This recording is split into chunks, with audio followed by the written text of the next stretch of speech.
A continuación, presentamos el panel Convivencia, Perspectiva Social y Educativa. Escucharemos el desarrollo profesional docente frente a los desafíos de la educación actual, a cargo del magíster Néstor Pievi. El magíster Néstor Pievi es magíster en Psicología Cognitiva y Aprendizaje, Flaxo y Universidad Autónoma de Madrid. Diplomado superior en Ciencias Sociales, con mención en Constructivismo y Educación. Licenciado en Ciencias de la Educación. Licenciado en Ciencias Sociales y Humanidades. Profesor en Matemática, Física y Cosmografía. Director de la Unidad Interdepartamental de Investigaciones del Instituto Superior del Profesorado Dr. Joaquín B. González. Docente en Enseñanza Media y Superior. Se ha desempeñado como coordinador en diferentes proyectos de formación y capacitación docente. Es asesor del equipo de desarrollo profesional del Instituto Nacional de Formación Docente, del Ministerio de Educación de la Nación. Ha realizado diversas publicaciones, conferencias y trabajos de investigación sobre representaciones sociales, procesos de aprendizaje y su relación con el desarrollo profesional docente. Es director de diversos proyectos de tesis, tanto en la formación de grado como de posgrado. Y a su término escucharemos Violencia. ¿De qué estamos hablando? A cargo del doctor Ernesto Radice Arecha. El doctor Ernesto Radice Arecha, actual presidente del Consejo de Profesionales de Sociología de la Ciudad Autónoma de Buenos Aires. Es director en Psicología Social por la Universidad Argentina Kennedy y licenciado en Sociología por la Universidad Nacional de Buenos Aires. Obtuvo el diploma de Sociología Laboral y el profesorado en Sociología de la Universidad de Buenos Aires. Docente universitario. Desde hace varios años se desempeña como sociólogo de los equipos de orientación escolar del Ministerio de Educación del Gobierno de la Ciudad de Buenos Aires. A cargo del Observatorio Escolar, ha escrito numerosas publicaciones, entre ellas Psicología Social de la Violencia, una mirada a través de los equipos del área de servicios profesionales. Otra vez soplan vientos de guerra y notas para pensar sobre la no violencia. Hola. Hola. ¿Me escuchan? Acá hemos acordado con mi colega que por una cuestión de continuidad con lo que habló el subsecretario, en el cual tengo afinidad en la temática, voy a seguir hablando, voy a tomar la palabra yo, si me lo permiten. Excelente la exposición del subsecretario en el tema de violencia, en tanto en las escuelas, y es prácticamente el tema que yo hice en mi libro Psicología Social de la Violencia. Hago el chivo, pero lo pueden encontrar en forma gratuita, lo bajan, lo googlean y lo bajan. Psicología Social de la Violencia. Es totalmente gratis. Pero lo hice para la ciudad de Buenos Aires. Ahí se hizo un censo que yo estuve a cargo, y a partir de ese censo sobre la violencia, con los integrantes de los equipos de orientación escolar, se hizo un mapa de la violencia, uno para el área de inicial y primaria y otro para el área de secundario. Bueno, pero eso lo pueden encontrar tranquilamente, como les dije, en mi libro.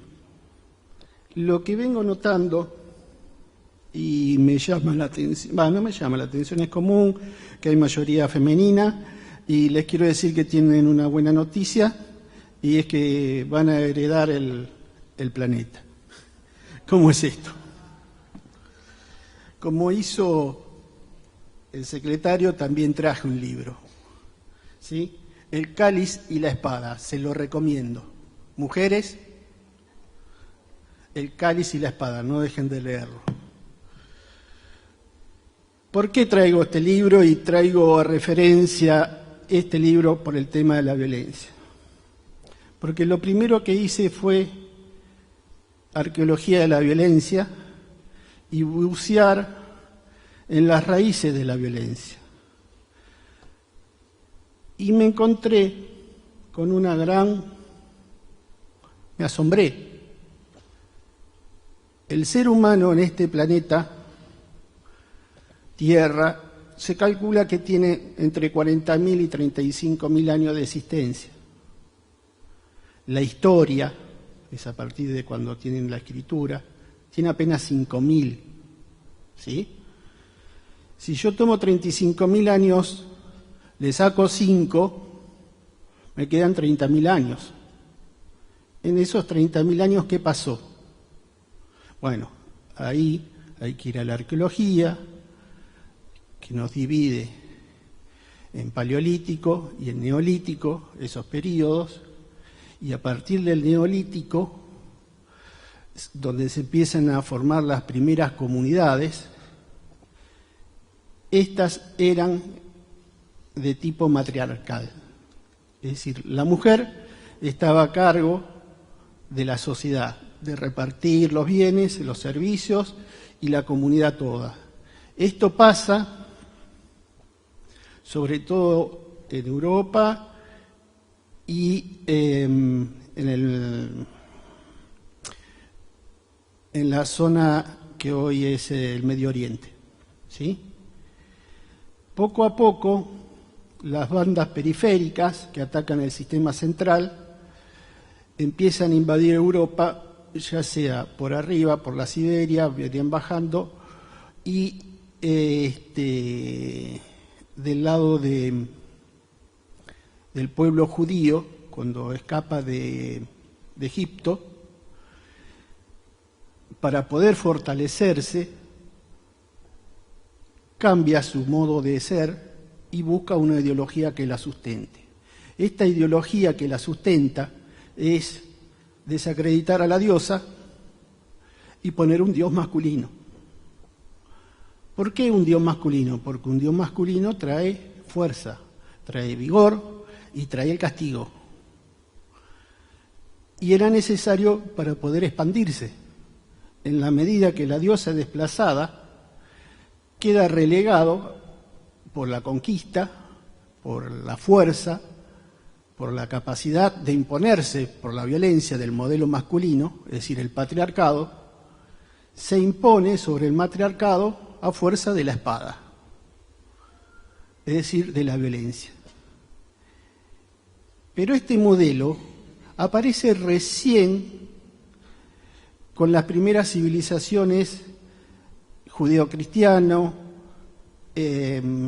estamos hablando de los primeros griegos, de la edad del bronce, los primeros hierros, es decir, prácticamente dentro de estos últimos 5.000 años, es decir, apenas ya empezaba la escritura cuneiforme, es decir, que tenemos un periodo de por lo menos 20.000 años donde prevaleció la mujer con su modelo matriarcal. Recién ahora estamos aprendiendo a través de la arqueología a descubrir estos nuevos modelos y algunas excepciones que aún quedan, como en la India, en Bután, pequeños lugares en el cual se sigue manejando un modelo matriarcal. Pero en general la sociedad nuestra, la actual, es patriarcal, quiriarcal, capitalista, jovesiana y euroinforme, que fue y se impuso por la violencia. Ahora bien, ¿el futuro cuál es? Incierto, como siempre. Pero bueno, nada fue y es para siempre. El universo es cambio, el universo es evolución. Y en esta evolución creo que vamos a ir cambiando y la mujer va a recuperar su lugar. Bienvenida. Pero bienvenida a la mujer que por recuperar su lugar no pierde su feminidad. Sigue siendo mujer, sigue siendo la madre, sigue siendo amorosa y sigue manteniendo todas estas cualidades, porque si no es pasar a asumir el rol masculino no tiene sentido. Y el hombre puede empezar a sacar su feminidad en paz y armonía. Quería hacer esta salvedad para decirles, mujeres, felicitaciones, el futuro está en ustedes. Y recomendarle otra vez el cáliz y la espada. Bien.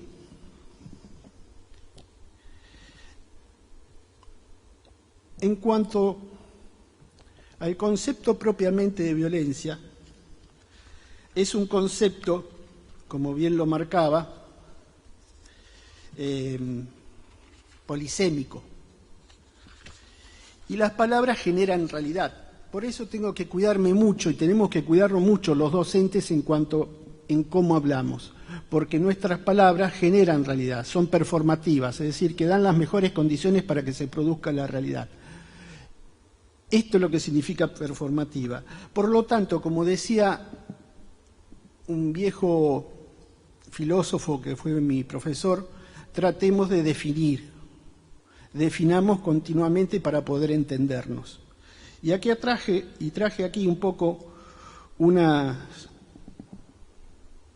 resumen con algunas definiciones de violencia, que se las voy a leer brevemente. El poder implica violencia más aceptación, es decir, que hay cooperación en el poder. Y violencia es distinto de agresión.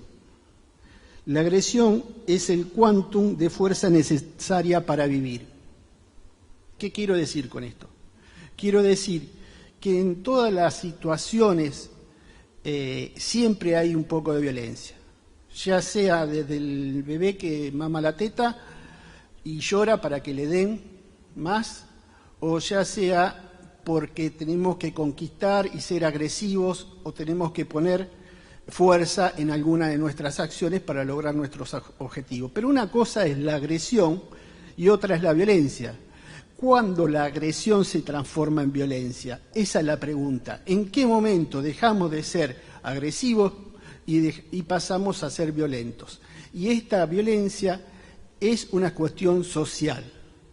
Si cada sociedad en su tiempo determinado y en su propio espacio va a decir cuándo es violencia. Violencia siempre, aparte, el que lo dice, va a decir violento es el otro, violento es aquel que produce daño, pero violento es el otro. Yo no, yo me defendí. A lo sumo tuve que agredirlo porque fue mi respuesta natural. Sí, siempre la violencia la ponemos en el otro. Y es una palabra muy fácil de meter en el otro. Es una palabra que enseguida nos convoca para peyorativamente clasificar al otro. ¿Sí? El otro es un violento. Pero bueno, ¿qué otro? ¿Dónde está? En mi época, acá trajo el secretario algunas películas muy interesantes. En mi época había una película, Mentes Peligrosas, no sé si se acuerdan, de Schiffer, en el cual mostraba una docente en un colegio difícil del Bronx, y en esa instancia ella muestra cómo de alguna manera domestica a sus alumnos. Y sus alumnos, para el resto, eran violentos. Pero era violento, ¿quién era violento? ¿Eran violentos los alumnos? ¿O era la visión que tenían de los alumnos? Esta es la pregunta. Esto es lo que marcaba el secretario en esta mesa hace un ratito. En la investigación, en el censo que hice de la ciudad de Buenos Aires en el año 2010, logré observar cómo esta representación social, que es la violencia, está intrínseca en los docentes. En nosotros, docentes, tenemos una representación social de la violencia y que no es igual para todos. ¿Por qué? Porque lo que encontré en números, es decir, números concretos que avalaban esto que voy a decir. Los docentes de primaria e inicial enseguida tildaban de violencia a cuanto berrinche había en la escuela. Los docentes de secundaria, más acostumbrados a los exabruptos, a las violencias, si quieren llamarlas así, no me marcaban como violencia. A lo sumo me decían exabrupto, mal comportamiento. ¿Por qué? Porque tienen toda una batería de apoyo que los contenía más. Es decir, estaban acostumbrados a tratar con adolescentes que son bruscos, por no decir violentos, y lo asumían de otra manera, los asumen de otra manera, mejor dicho. Asumen la realidad de otra manera, es decir, interpretan la realidad de otra manera. Por eso la realidad es una interpretación. Cada uno interpretamos la realidad de una manera distinta. La historia es una interpretación que hacemos. Y esta interpretación de la realidad es la que nosotros nos permite encasillar, encuadrar y clasificar. Y cuando hacemos eso, tratamos al otro como violento. Por eso esta posición de abordar la violencia va a depender de dónde nos ubiquemos. Nadie puede dejar de ser el que es. Por eso lo único que podemos hacer es sincero, es decir, objetivos no existe. Eso que yo soy objetivo y desde este lugar observo y voy a decir las cosas tal cual son, no, son interpretaciones, no existe la objetividad pura. Tratamos de ser objetivos, es una meta, pero es un ideal. Y ese ideal de ser objetivo no me va a permitir a mí, por la pregnancia que llevo, decir si es violencia o no. Lo único que puedo hacer es correrme y decir, yo, desde mi posición occidental, cristiano, marxista, o como me clasifique, veo esta situación, este fenómeno, de tal manera. ¿Sí? Y esa tal manera es una posición que yo debo asumir, que yo debo tener en cuenta, antes de juzgar. Por eso cuando juzguemos, tengamos en cuenta quién soy yo para juzgar. Soy el docente, tengo una autoridad, sí, es verdad, pero ojo, porque la autoridad marca la realidad, genera palabra y esa palabra es performativa y va generando una realidad. Si yo digo es violencia, ya estoy creando todo el ambiente para que sea violencia, ya estoy dando las mejores condiciones para que se produzca la violencia. La violencia es una fuerza que se aplica para negar al otro. Violencia implica una capacidad material y una simbólica. A más simbolismo, menos materia, a más materia, menos simbolismo. Es decir, si yo lo reto, no necesito pegarle. Si yo le pego, más vale que no lo rete. ¿Sí? Bueno, esto lo tenemos intrínseco, ya asumidos. Es siempre del orden de lo traumático. La violencia, en toda violencia hay un goce y una perversión. Y la degradación de lo simbólico implica más violencia material. Por lo tanto, la violencia material es inversamente proporcional a la violencia simbólica. Apropiación del deseo del otro. Y a su vez, tenemos que empezar a distinguir los tipos de violencia. No todas las violencias son iguales. No todas las violencias están en el mismo contexto y en el mismo texto. Es decir, por un lado tenemos una violencia macro. La violencia macro es la violencia política, supresión de la palabra, dominio del lenguaje y de la legitimación. La unión entre pares para la guerra implica la construcción de un nosotros, de ellos los enemigos, donde la guerra es la confrontación entre uniones. Es decir, esta es la violencia macro. La máxima expresión de la violencia es la guerra, ¿sí? Y con la guerra se justifica masacres, se justifican violencia. ¿Y qué se hace? Se pone siempre al otro como algo distinto. En toda guerra, observen, va a haber una consideración de raza. El racismo está implícita en toda guerra. ¿Por qué? Porque para poder matar al otro tengo que desacreditarlo al otro. No es igual a mí. Es un distinto. Y esto va dentro de la expresión máxima que es la guerra.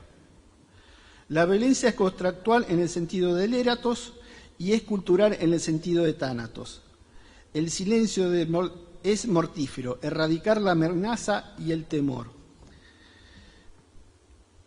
lo peor que podemos hacer es callarnos, ¿sí? Por lo tanto, lo que hay que erradicar es la amenaza y el temor. Erradicar no es fácil, es asumir responsabilidades y a partir de ahí plantear alternativas. Por otro lado tenemos la víctima y el victimario.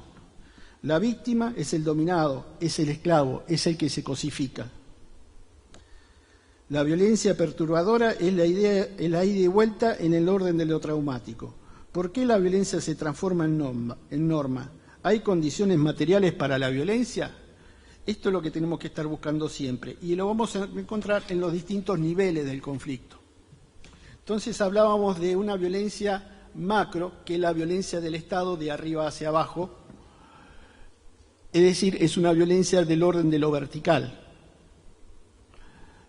La vivimos mucho lo que ya tenemos cierta edad, cuando fueron los momentos de revolución o pretendida revolución, en el cual la revolución es dar vuelta. Lo que está abajo pretende ir arriba y lo que está arriba tiene que bajar. Eso es una revolución. Con lo cual, en lo social, ahí se da la instalación de la violencia.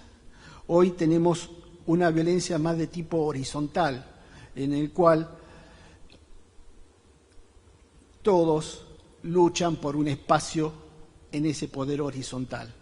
Es una violencia más atomizada. Estaba pensando, cuando habló de desigualdad, hace un ratito acá en esta mesa, y la desigualdad es la madre de las violencias. La desigualdad mayor es la miseria, y la miseria es la madre de la violencia. Lo dijo Pérez Esquivel, premio Nobel. No hay mayor desigualdad, no hay mayor violencia que la desigualdad de la miseria. Miseria y violencia van de la mano. ¿Por qué? Porque es desigualdad. En tanto, yo puedo entender al otro cuando el otro es un semejante, cuando el otro es un igual a mí. Pero si creo esta desigualdad, ya sea de clase, de raza, de parentesco, etcétera, es cuando creo la desigualdad. Y esta desigualdad, la de género, fue la que prevalece en este modelo patriarcal y quiriarcal. Quiriarcal significa que hereda de padre a hijo, al primogénito. Esta desigualdad de género aún la seguimos padeciendo, tanto hombres como mujeres. Pero lo bueno que ya empezamos a tomar conciencia, y este proceso de toma de conciencia es el que nos va a permitir ir cambiando. Por eso yo les decía que durante 30.000 años la mujer fue hegemónica y fue la que manejó la sociedad.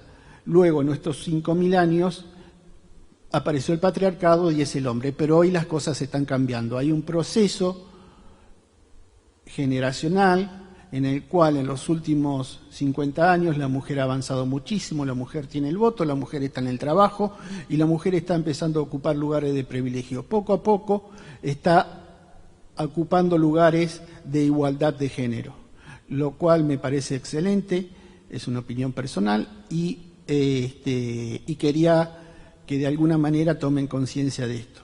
Hay otras desigualdades que están apareciendo en esta sociedad que se está tomando conciencia, como puede ser el transgénero, como puede ser el lugar del infante, es decir, el chico, que ya, como lo mencionó, ya no es un sujeto de pertenencia, sino es un sujeto de derecho.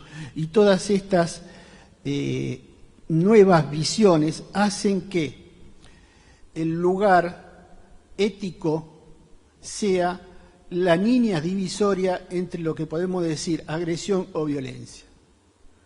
Cuando una agresión, por ahí matar una gallina para comer, matar un animal para comer, es una agresión sobre ese animal, sobre la naturaleza, pero es necesario para poder sobrevivir. Entonces todos estamos de acuerdo que es una agresión necesaria para sobrevivir. Ahora, ¿cuándo se transforma en una violencia? ¿Sí? esta transformación es una línea muy delgada, ética, de lo moral, que cada sociedad en su momento histórico determinado lo va a resolver. Es decir, que lo que fue violencia para mis padres no lo es para mí, o viceversa. A ver si lo explico mejor. En la época medieval, cuando se iba a una guerra, al enemigo se lo mutilaba. En Francia también se hacía la fiesta y se salían a matar gatos, ¿sí? Eso hoy no es aceptable, ¿sí? Eso hoy lo vemos como espantados, y eso era común. Vamos a festejar y salimos a matar gatos. Hoy, pobrecitos los gatos, ¿quién se anima a matar un gato? No sé, alguna excepción. Esto que me está diciendo, lo que antes era natural, estaba naturalizado, hoy ya no. Y el día de mañana, lo que hoy es natural, es decir, el fraude, la mentira política, que venga un político y nos mienta, uno lo acepta como natural. Quizás el día de mañana sea un delito, ojalá sea un delito. Bueno, eso es una cuestión personal también, ¿no? Pero lo que estamos viendo es que este umbral está subiendo, ¿sí? Está subiendo, ¿por qué? Porque la calidad de la sociedad se está mejorando. Entonces se propone, está evolucionando hacia mejor. Entonces se propone de alguna manera que esto no ocurra más. Por eso hoy, como decía en esta misma mesa, se está visibilizando. El problema de la visibilización de la violencia pasa por esto, pasa por entenderla la violencia y comprenderla. Y en la medida que la comprendo puedo decir, esto es violencia en este momento y en función de estas personas, ¿sí? Como le decía, es un problema complejo, es un problema social y no es un problema de la escuela. La escuela no es una isla, no está aislada de la sociedad, está inmersa en la sociedad. Y la sociedad que nos toca vivir es una sociedad violenta, con muchos problemas de violencia. Por eso se filtra en las escuelas. Bueno, y por último, para cerrar, me gustaría hablar de un método que es el método de la no violencia. El método de la no violencia implica una reducción de la fuente de violencia. No significa negar la violencia, no significa no ir y decir acá no hay violencia, significa reducirla, ir menguándola. Reducción de la violencia institucional. Y tercero, buscar una cultura de la paz y para la paz. Instrumento de represión para el control de la violencia, políticas de comunicación de los problemas, de la cotidianidad y de los derechos, control de la justicia, investigar el núcleo sintomático de los subsistemas, reducción del conflicto, factores de reproducción de la violencia y el acompañamiento de las víctimas. Creo que con esto sintetizo lo que podemos hacer frente a la violencia. Es lo menos que puedo hacer es acompañar a la víctima. Y ya estoy actuando en contra de la violencia. Bueno, muchas gracias y le dejo acá la palabra a mi colega.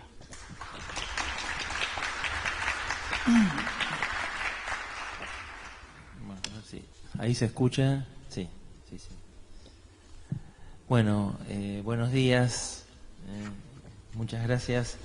Quiero agradecer ante todo a la Fundación FEPAIS por la invitación y en particular a Marta Lescano, ¿no? Siempre esta presencia y este contacto que nos permite enriquecernos mutuamente. Así que muchas gracias. Bueno, esta parte del trabajo conjunto en la mesa está dedicada en particular a profundizar algunas cuestiones que están relacionadas con el desarrollo profesional docente, sujeto actor más que presente en todos estos temas que estamos abordando, y plantear en este desarrollo profesional docente cómo están de alguna manera tensionando los diferentes desafíos de la sociedad actual, ¿no? Al abordar el tema del desarrollo profesional docente, ante todo quisiera definir esto de considerar el desarrollo profesional como el proceso que comienza en los docentes con la formación inicial y se continúa a lo largo de toda la vida profesional, ¿no? Por lo tanto, hablar de desarrollo profesional docente implica necesariamente hablar de procesos de construcción identitaria. Y el abordar los procesos de construcción identitaria siempre nos significa referenciar nuestras acciones, en particular al hablar del proceso de construcción de la identidad profesional docente, referenciarnos al colectivo donde desarrollamos nuestras actividades profesionales. Y la realidad es que profundizar la problemática de la identidad profesional docente nos lleva a tomar en cuenta diferentes dimensiones. Por un lado, entender las diferentes tensiones que forman parte de la cotidianeidad de la actividad docente y, en tal caso, poder visualizarlas, desnaturalizarlas, esas tensiones, para poder entender la situación actual de estos actores sujetos presentes en las instituciones educativas.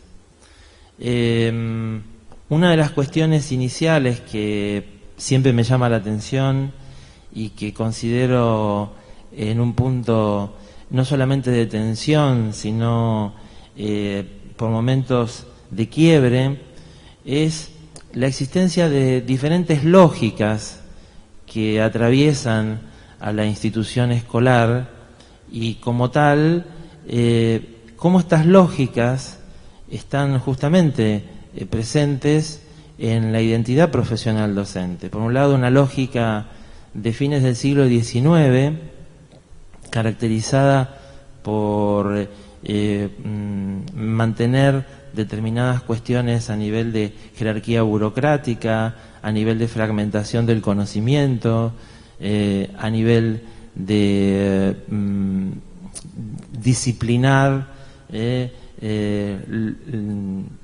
a pesar de las modificaciones que hemos tenido en el tiempo con las diferentes leyes de convivencia, cómo aún sigue estando presente en el imaginario docente determinadas cuestiones relacionadas con el disciplinamiento de estos sujetos de aprendizaje, ¿no? O sea, una matriz fuertemente novecentista, que forma parte de la práctica cotidiana escolar.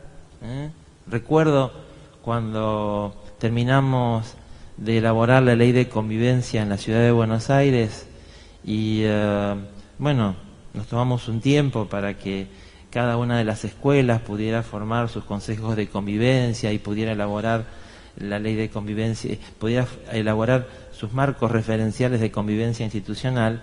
Cómo la gente traducía, ¿no?, aquello que eran amonestaciones a esto que estábamos planteando nosotros, que tenía que ver con unos marcos diferentes, ¿no?, donde se le daba la posibilidad a estos sujetos de aprendizaje de poder revisar, resignificar sus acciones, ¿no? Entonces uno dice muchas veces cómo se legitiman, no sé, por parte de los gobiernos, por parte de las políticas educativas, cómo se proponen determinados marcos normativos, y sin embargo muchas veces estos marcos normativos no llegan a formar parte de las acciones cotidianas que se llevan adelante en las instituciones educativas. Esta matriz novecentista tan fuerte, ¿no?, que está en la génesis de nuestra escuela, lo podemos notar claramente. Esperábamos cambios en la modificación curricular de la enseñanza media, sin embargo la enseñanza media sigue insistiendo sobre la fragmentación del conocimiento, ¿no? Recuerdo un alumno comentarme una nota en el profesorado donde me decía: profesor, ¿sabe que en Finlandia dicen que no sabe que tal diario dice que en Finlandia no se enseña matemática? La realidad no es que en Finlandia no se enseña matemática, en Finlandia se enseña a resolver situaciones problemáticas donde la matemática, la física, la economía, las ciencias humanas se involucran en la resolución de esas situaciones. Todavía estamos esperando eso, por lo tanto, uno nota esta fuerte presencia, no solamente en este sistema, sino en otros sistemas educativos, de esta cuestión altamente taylorista, fordista, ¿no?, de separación, de fragmentación, ¿no? Todavía el currículum de puzzle parece formar parte de las prácticas cotidianas de escolares. Pero a esto se agrega, digo, esta lógica novecentista que está presente en la construcción identitaria de los docentes. Se agrega una formación de profesorado del siglo XX, ¿no? Donde, si vemos, yo les cuento a mis estudiantes desde dónde pasamos nosotros. Yo pasé de la radio donde escuchaba a Juan Moreira en una radio de madera, ¿no? Y donde el mundo pasaba por la radio, no pasaba ni siquiera por la televisión, y el celular era de James Bond o de la gente de Cipoll, ¿no? Por lo tanto, aquellos que transitamos el siglo XX y que tenemos 50 y pico, ¿no? Hemos pasado por todas esas situaciones. Por lo tanto, ¿qué pensar por la formación de profesorado? Hemos pasado por todas, década del 70, 80, 90, ¿no? Por lo tanto, los profesores, aquellos que estamos trabajando, que estamos en actividad en instituciones educativas, fuimos formando en el siglo XX, con todas las variedades del siglo XX. El asombro de la Internet, ¿no?, y esas conexiones por telefónicas que nos parecían que estábamos conectados con quién sabe qué cuestión, ¿no? Actualmente es todo Wi-Fi, ¿no? Entonces, bueno, a esto estamos en contacto con un sujeto de aprendizaje que pertenece al siglo XXI, y un siglo XXI con necesidades y demandas que exceden la capacidad de adaptación de los docentes a todo esto que supuestamente la sociedad quiere adjudicarnos. Yo todavía, en algún punto, alguien no se está haciendo responsable de algunas cuestiones, de tal forma que los docentes tenemos que resolver todo lo que no se resuelve en otras partes. Por lo tanto, cuando pensamos en el desarrollo profesional docente y pensamos en la construcción identitaria de los docentes, tenemos que pensar cómo estas lógicas, que por momentos hasta nos parecen esquizofrénicas, tensionan y fragmentan el día a día de la actividad docente. En particular, en todos los niveles de enseñanza notamos diferentes grados de intervención de estas lógicas. Pero me interesaría en particular poner el acento en la educación superior y en la formación del profesorado, ya que justamente al hablar de desarrollo profesional docente hablamos de que justamente se inicia con la formación inicial en el profesorado, ¿no?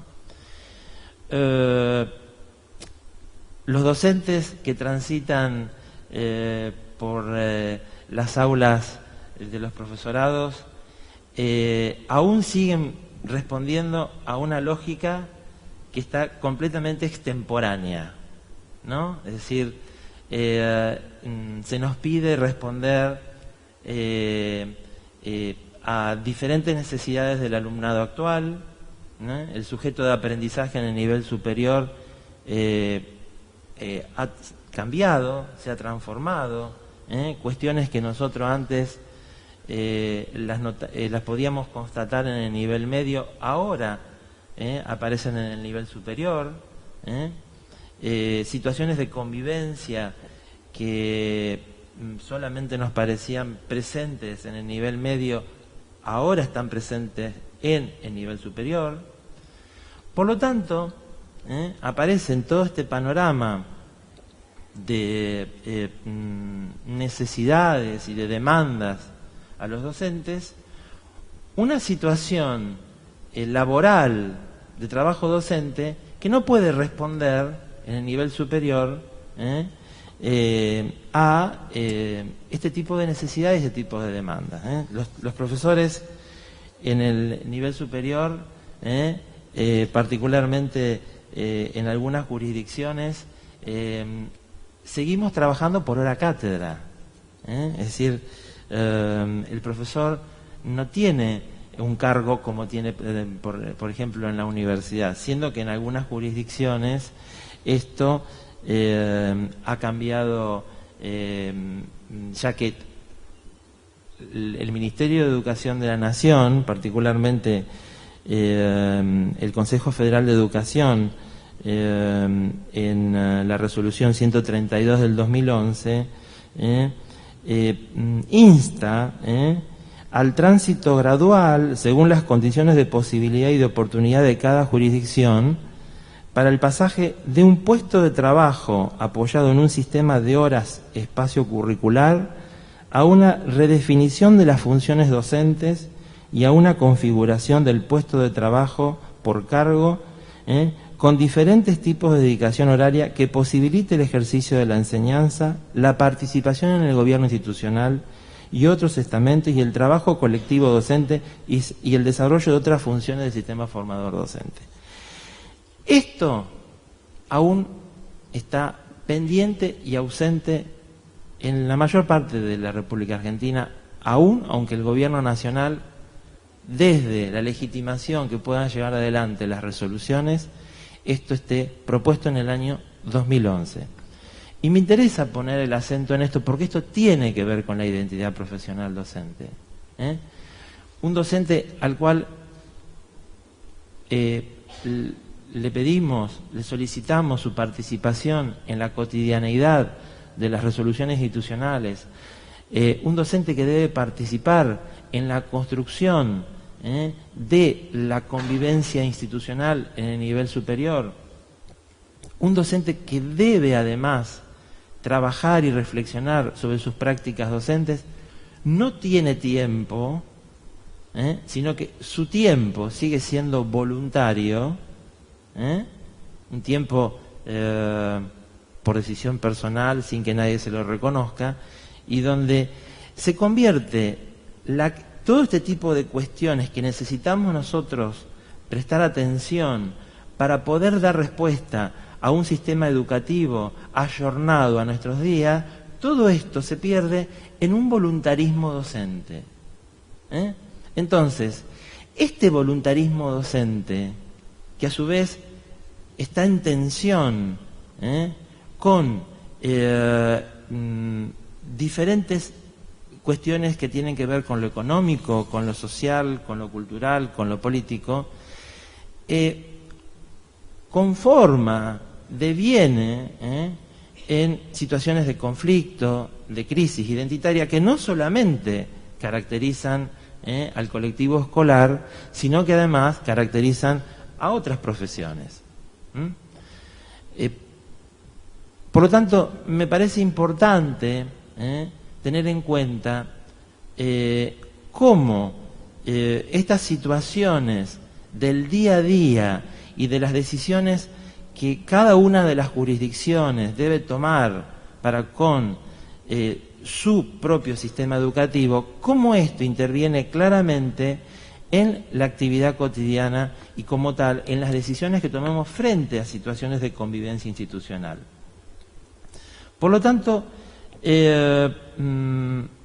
hablar del desarrollo profesional docente y desde la perspectiva que trabajamos nosotros, implica a su vez que este desarrollo profesional esté centrado en las problemáticas institucionales, es decir, no hablar de un desarrollo profesional teórico, donde estamos indagando sobre cuestiones que desde afuera podemos decir respecto de la docencia, ¿no?, sino ubicarnos en cada una de las instituciones educativas y darle herramientas a los docentes para poder trabajar con esas problemáticas propias de sus contextos educativos.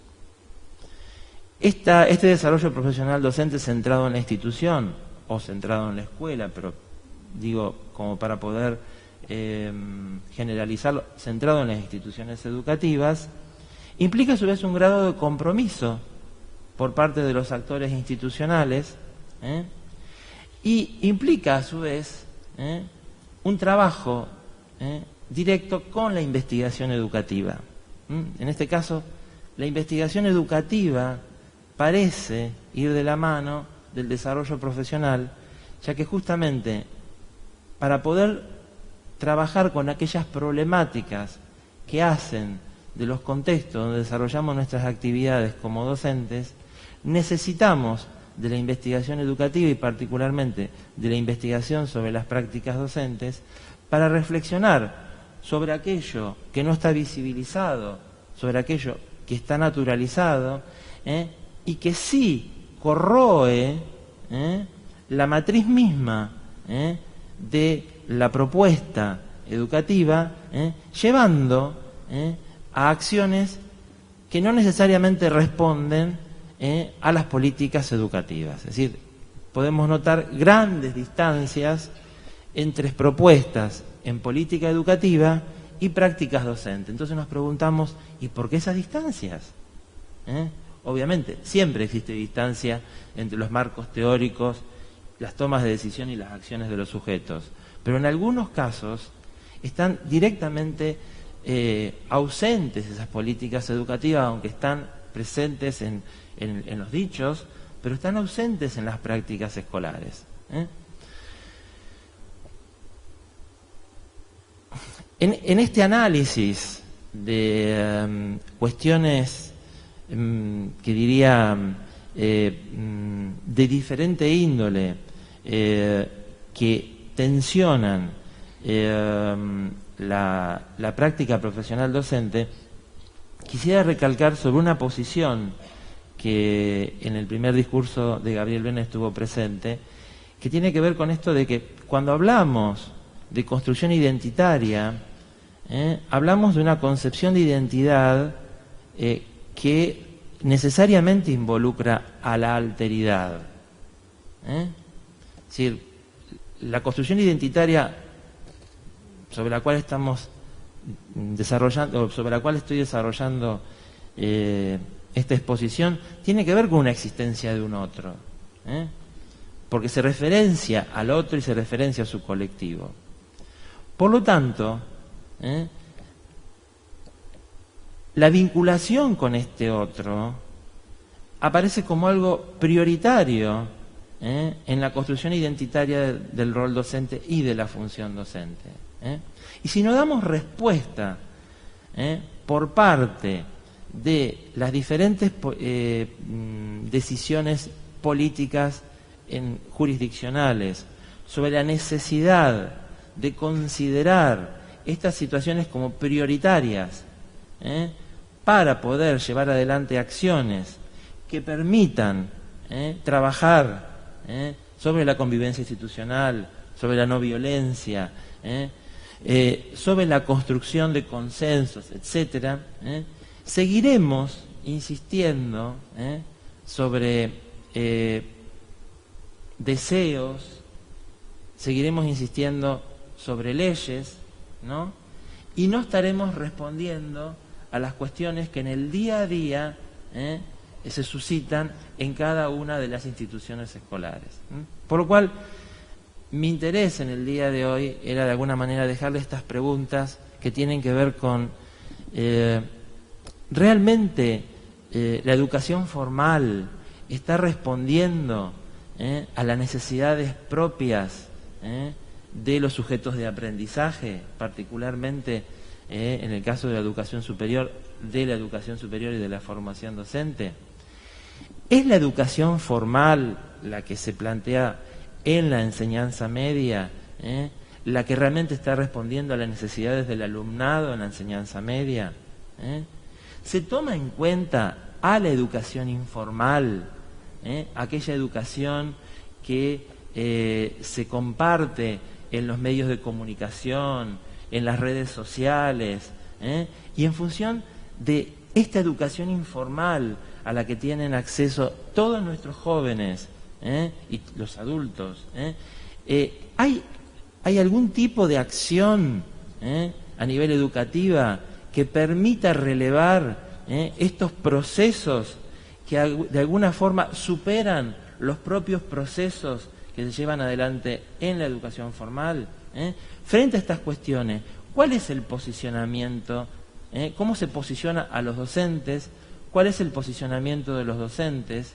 Y como tal, ¿qué respuestas estamos dando a estas variables que ya no se corresponden ni al siglo XIX, ni se corresponden al siglo XX, pero sí son cuestiones del día a día del siglo XXI?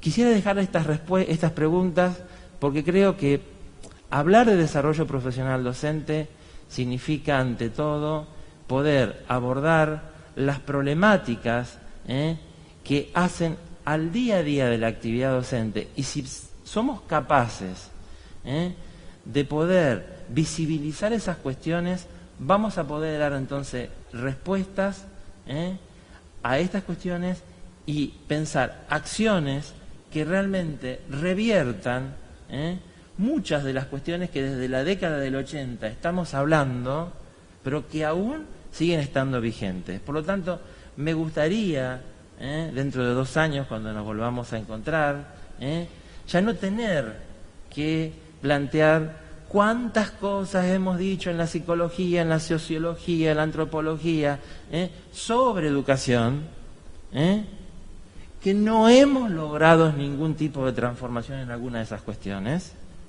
y por lo tanto haber pensado entre todos y cada uno en su situación como sujeto, actor, sea como formador, como estudiante, ¿cuál es?